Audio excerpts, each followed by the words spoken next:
Hey guys, this is the Bible lesson for Friday, April 3rd on 2 Samuel chapter 3. So, if you remember where we were last time, David was just anointed to be king over Judah. He is not king over Israel, though. Abner, Saul's general, made Saul's son Ishbosheth the king of Israel. He kind of arranged the whole thing, kind of took the reins on it, made him king and everything. And from that, we see kind of that Abner is kind of a manipulator, a little planner, and he plans things and stuff like that. So he anointed Israel to be the Ishbosheth to be Israel's king, and David was Judah's king. And we were introduced to David's general, Joab, who is his nephew. And I explained that Joab is a very vengeful guy. There's no stranger to violence. And we see what happens in the battle is one of Joab's brothers, Asahel. There was three of them, Joab, Asahel, and Abishai. Abishai was the one that was there when they went down to the camp while all the guys were sleeping. But Asahel was chasing after Abner, Saul's general, and Abner tried to get him to go away, but he didn't, and so he stabbed him and killed him. And he specifically said, how am I going to face your brother Joab if I kill you? But he killed him anyway. And so we're going to see the fallout from that. Chapter 3, verse 1. Now there was a long war between the house of Saul and the house of David, but David grew stronger and stronger, and the house of Saul grew weaker and weaker. So this is a long war. It ends up lasting most of 2 years. And we're going to see what happens at the end of it. It was a long war, and David's men are winning, and it's pretty obvious that they're winning. They're getting stronger and stronger and stronger. And Saul's house, Abner, and under Ishbosheth, is getting weaker and weaker and weaker. Now there's a little hyphen here, a little parentheses in verse 2 through 5. It kind of gives you a little bit of, remember, it tells you the whole, a lot of times the Hebrew writing tells you, kind of goes forward and tells you a general idea and then goes back and tells some details. Verse 2 through 5 say, and sons were born to David in Hebron, because he moved from the land of the Philistines to Hebron, or Hebron, however you pronounce it. And it goes through and tells the sons that he had. And he actually, during this time, has 6 sons with 6 different wives, which is not good. Okay, this is not good. He specifically, in this time, he disobeys what Deuteronomy 17 talks about. Deuteronomy 17 specifically says that kings of Israel are not supposed to multiply wives. It's a direct commandment from God, and so David is in sin for doing this. But the reason why he did this was it was a pretty common thing in those days, because the whole idea behind marriage in those days, a lot of it, at least for non-Christians, non-godly people, was women wanted somebody to take care of them and their kids, their eventual kids. They wanted somebody to give them kids and take care of them and their kids. That was the role. And so if a guy was wealthy, he was able to take care of 2, 3, 4 families. The wealthier he was, the more families he could take care of, and that was kind of the role. And that was what people who were not godly people did, and that was the kind of normal thing in society. But every time it happened in Scripture, it's bad. Remember, we've talked about it with Abraham and Sarah and Hagar. We talked about it with Hannah and Peninnah. Now we're going to see here that it just causes so much trouble. I mean, these kids, his firstborn is Amnon. Amnon, we're going to see, is a bad dude. He's the rightful heir to the throne. He doesn't get the throne. He's a bad dude. His thirdborn, Absalom, another bad guy, is going to cause David unbelievable headaches. This third son, Absalom. Adonijah ends up being pretty bad as well. And then the other 3, Chileab, Shephatiah, and Ithream, we don't really know much about, but a lot of people think they may have died young, because they're not around when David eventually dies, and it's time for the heir to the throne to come in. And so a lot of people think they might have either died early or something like that. But a lot of bad happens from multiplying wives, and you're going to see later on that things happen that are bad. But anyway, let's get back to the story. war between the house of Israel and the house of David in Judah. Verse 6, so it was, well, there's war between the house of Saul and the house of David, that Abner was strengthening his hold on the house of Saul. So Abner was strengthening his hold. He was kind of getting his grip on the house of Saul. I remember I had said before that he put Ishbosheth in the place because Ishbosheth was the rightful heir to the throne, but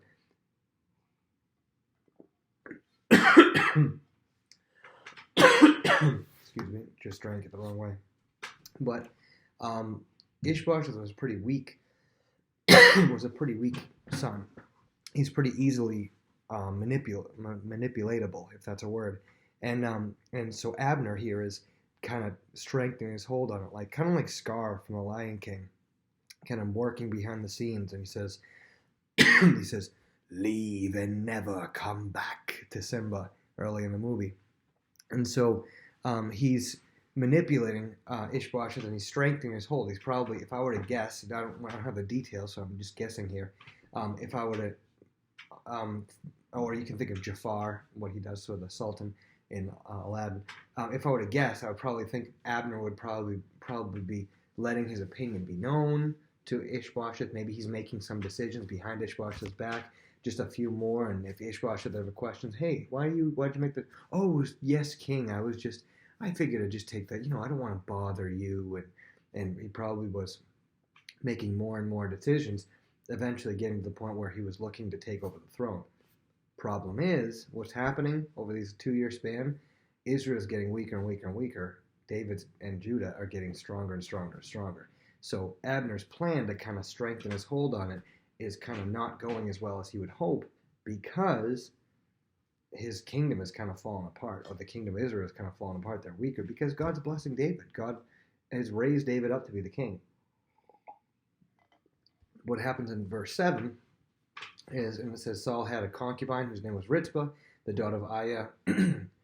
And so what a concubine is, it's, I mentioned this before when we were in Judges. A concubine is like a wife that doesn't have full rights. Again, this is not God's plan. This is not the way God designed it. This is not what God wanted. If God wanted a marriage to be between one man and one woman, you didn't have to worry about which wife had more rights than the other, because you had one wife, and that was it. And that's the best way it works.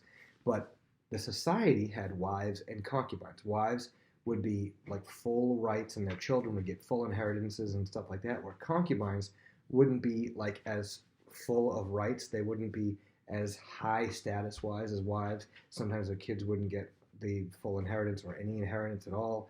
And so sometimes concubines were tied. When it comes to a king, sometimes concubines are kind of tied to the throne.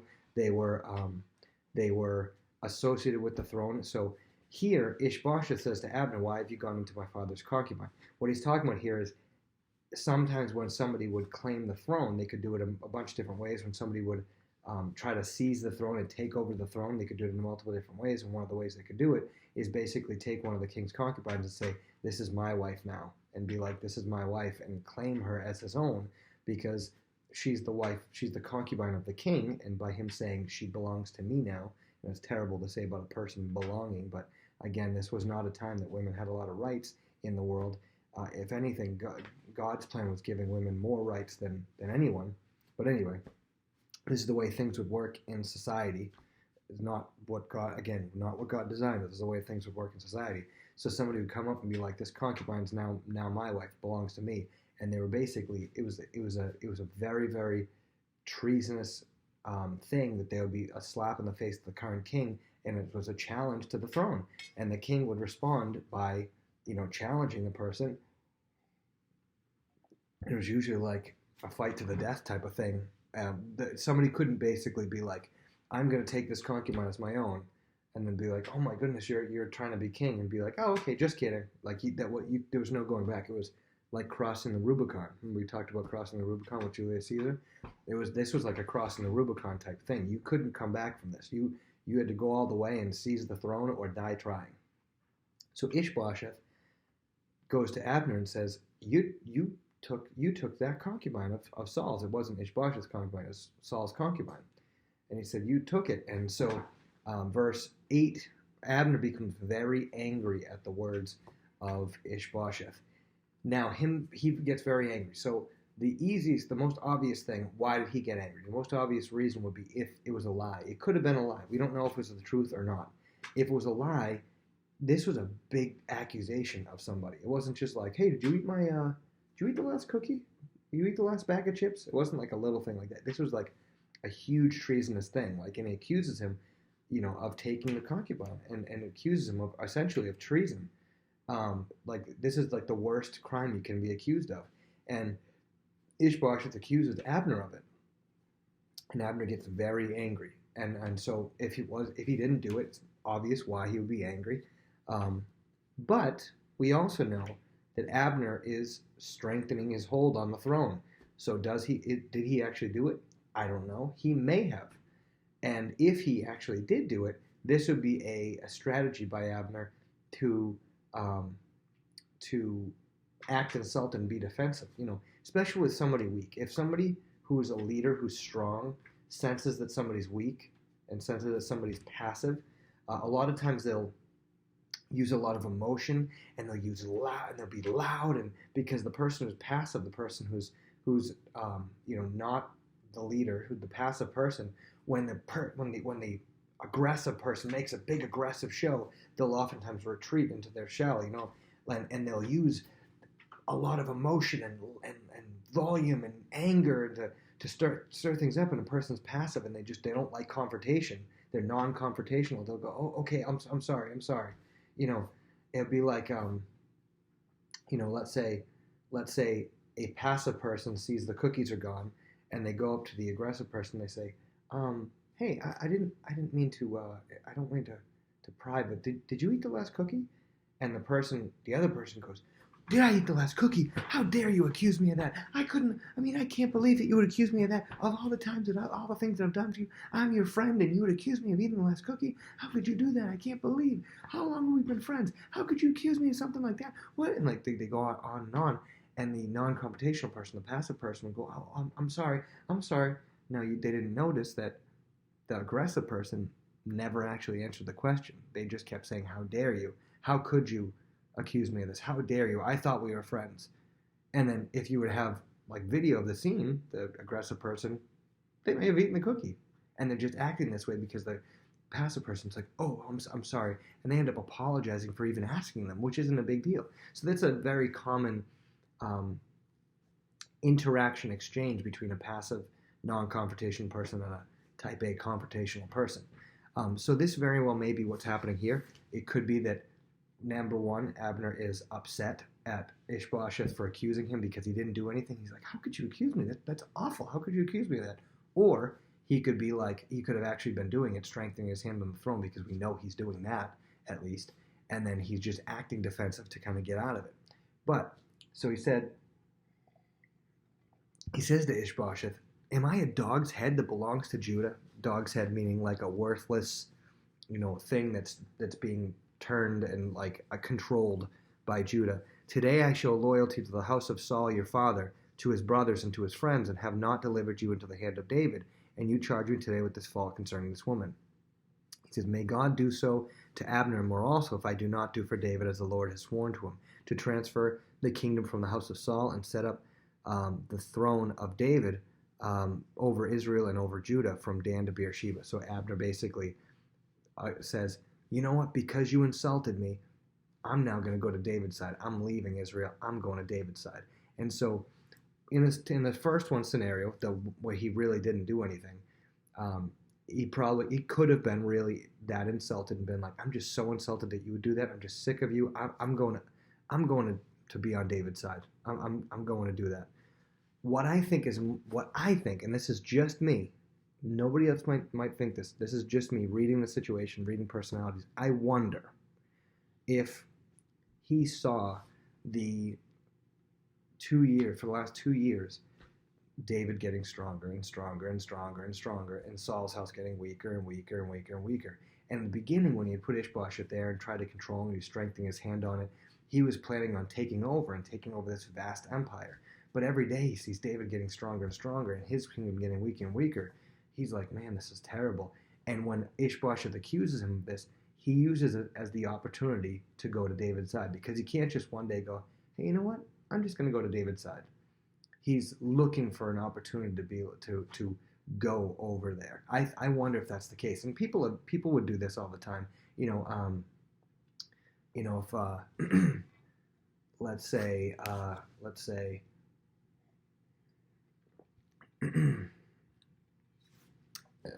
I'm struggling to think of an example here, but you might already want to I don't know. Let's pretend that that this is really bad. I can't think of an example. All right, let's use this. Let's use this hypothetical. Let's pretend that you are you're with. Let's say I'm with Mrs. Hanley. I'm going to give a hypothetical. This didn't happen. I'm just going to make one up. Let's say I'm with Mrs. Hanley, and we are, going for a walk that I don't want to go on, or maybe we're going shopping or something, and I really don't want to be there. Let's say that I was less mature than I am now, and I really don't want to be there, but I can't just. And all I want to do is, let's say I had a book in the car that I really wanted to read, and the book's sitting in the car, and we're walking through stores shopping, and I really don't want to be there. If I wasn't mature, this wouldn't actually happen, but a immature person might look for a reason to go to the car. You probably couldn't just, I wouldn't be able to just say, hey, I'm just going to go sit in the car and read that book, because she'd be like, why? We're shopping here. But if somebody who's a manipulator, like Abner, I believe Abner is, could say something like, look for a reason to go to the car. Like maybe we're doing something and something happens and she says something and I take way too much offense to it than I should have. Like she says something, what do you mean by that? Oh, I can't believe you would say that. And I just make up something and I fly off the handle. I say, you know what? Fine, you go and shop. I'm just going to go sit in the car and wait for you.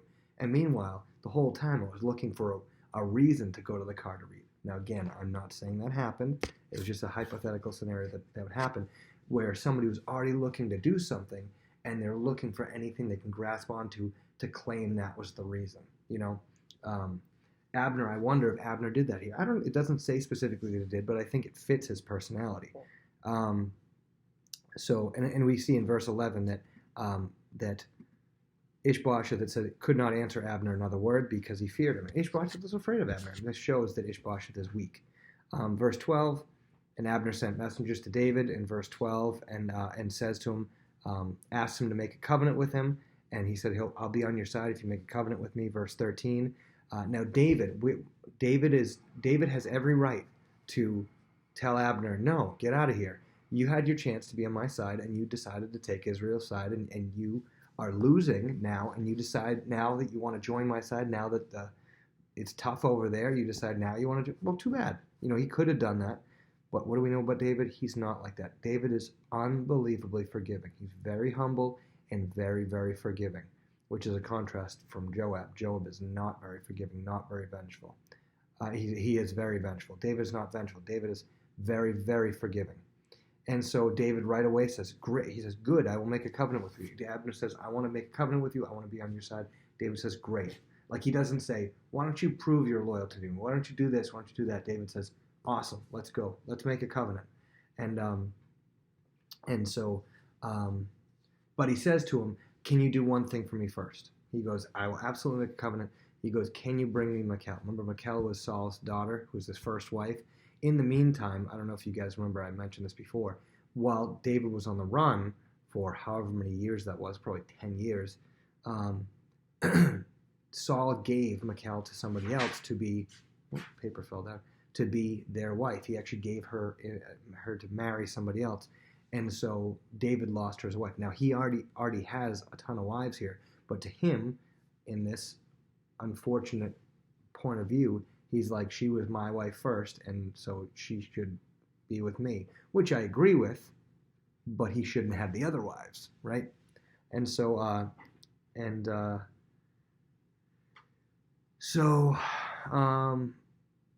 so she's taken from a guy named Paltiel in verse 15, and so the guy chases after her, saying, "Oh no," he's actually weeping behind her, which is pretty sad. But Abner says to him, "Go, return, and get out of here. Go away." And and so, meanwhile, in verse 17, Abner communicates with the elders of Israel. Remember, David is in Judah, and the rest of all the tribes are called Israel. And Abner communicates with the elders of the rest of the tribes and says in verse 17, "In times past you were seeking for David to be king over you." So evidently, the elders at one point in time were trying to figure out a way they could have David be king, probably when David was really popular. And he goes, "Now then, do it." He goes, and maybe he's just talking about 2 years ago when David became king over Judah, and Abner made Ishbosheth king. I don't know. So Abner's saying, at some point in the past, you guys were looking for a way to make David king. He goes, "Good, let's do it. Go ahead." And he said, and he encourages them to do it. And so Abner and shows up with David in verse 20 and 21, and so Abner is saying, and they meet and they have a feast, and Abner says, "I'm gonna work. I'm gonna gather all Israel together and bring them onto your side." And David says, "Great." Well, verse 22. At that moment, the servants of David and Joab came from a raid probably where they fought like Amalekites or some other people, some village, and he brought much spoil back. But Abner was not with David in Hebron, for he had sent him away and he had gone in peace. So Abner had left by this point, and Joab and some men come back, and Joab and all the troops that were with him had come. They told Joab, "Hey Joab, Abner came to the king, and he's gone in peace." And Joab's furious because to Joab, Abner is enemy number one. To Joab, Abner killed his brother, and Joab looks at himself as the avenger of blood. Because if you remember back in the law, the books of the law, if somebody was killed, then a close family member would seek to kill them, and that would be an eye for an eye type of thing with their life. And so Joab comes to the king. He's like, "What did you do? What have you done?" And he kind of rebukes David, and it's any other king would have been like, "How dare you talk to me that way?" But David is so humble, he's able to have a conversation with him.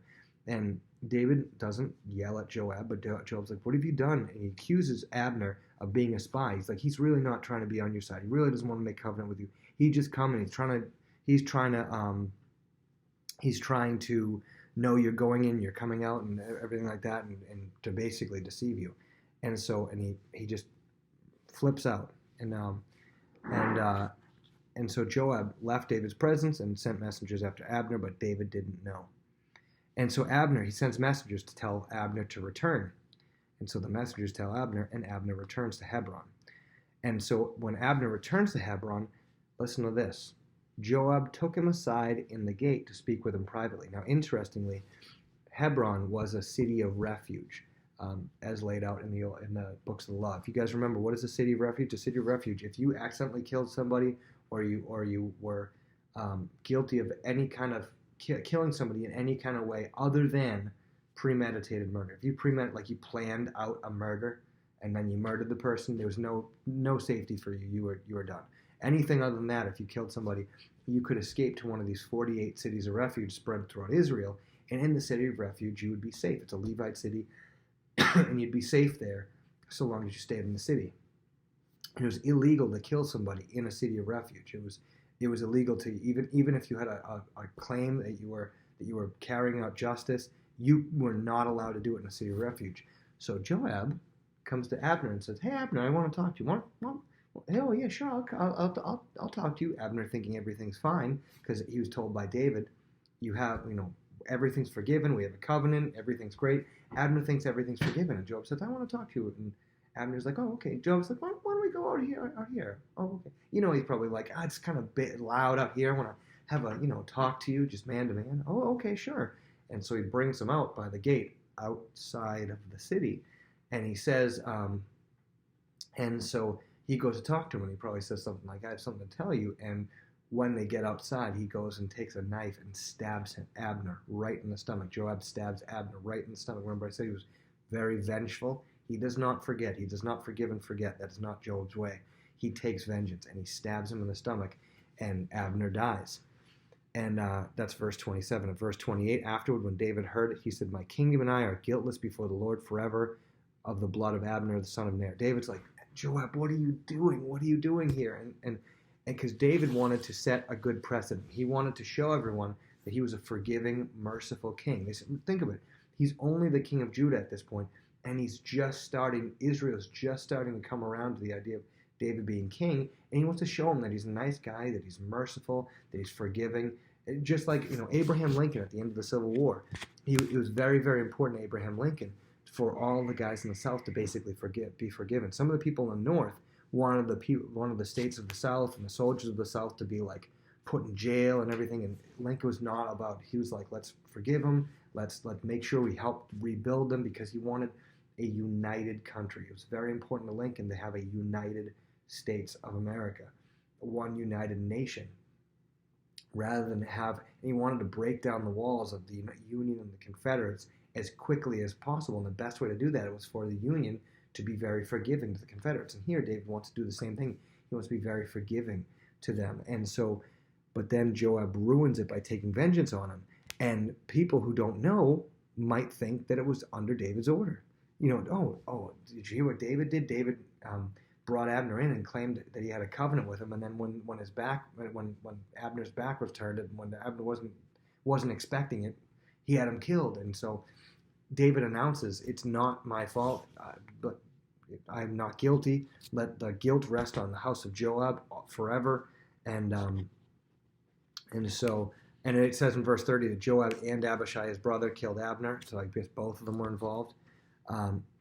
David says to Joab and all the people with him, he actually orders them to be in mourning. It's like they would tear their clothes when they were in mourning, put ashes on their head. That's the sign of mourning. And he actually makes it like a national day of mourning for Abner, because he wants to make a very outward show that he is upset that this happened, but he wants to make sure everybody knows this was not my intention. I did not want this to happen. He wasn't glorying in Abner's death or anything. And he says a lament over Abner, and so David even refuses to eat food. He fasts during it. And verse 36, now all the people took note of it, and it pleased them, since whatever the king did pleased all the people. People saw the way David acted, and Joab probably was worried. David, you're going to look weak. You're going to look weak mourning over this guy who was a general for Saul, and he was after you all these years. You should just be like, yeah, that's right. That's who you get. But David understands people's hearts. The people liked seeing a king like David who was willing to weep over somebody who was an enemy and was willing to forgive and show mercy. And that's the way David is, and he's humble. And at verse 37, all the people in all Israel understood that day that it had not been the king's intent to kill Abner, the son of Ner. And if he hadn't done all this, they would have thought that he was a vengeful type of king, but they understood, oh, okay, he didn't want to kill him. And being in a leadership position is really difficult. None of you guys have been in a leadership position before, but when you're a leader, it's guaranteed that people are going to take you out of context. It's guaranteed that people are going to think the wrong thing about you. There have been so many times that, and I'm not even a leader of that many things, but there have been so many times that people have thought something about me, or I've said something and people have taken it the wrong way, and I was like, I never meant it like that. And it's just, there's always going to be messes that happen and things that go wrong. And you're sometimes being in leadership means you're just trying to put out fires and put things out here and there and try to just maintain everything from going crazy. And so David doesn't need this added headache from Joab. But anyway, that is chapter 3, and so we're going to see what ends up happening to Ishbosheth next time.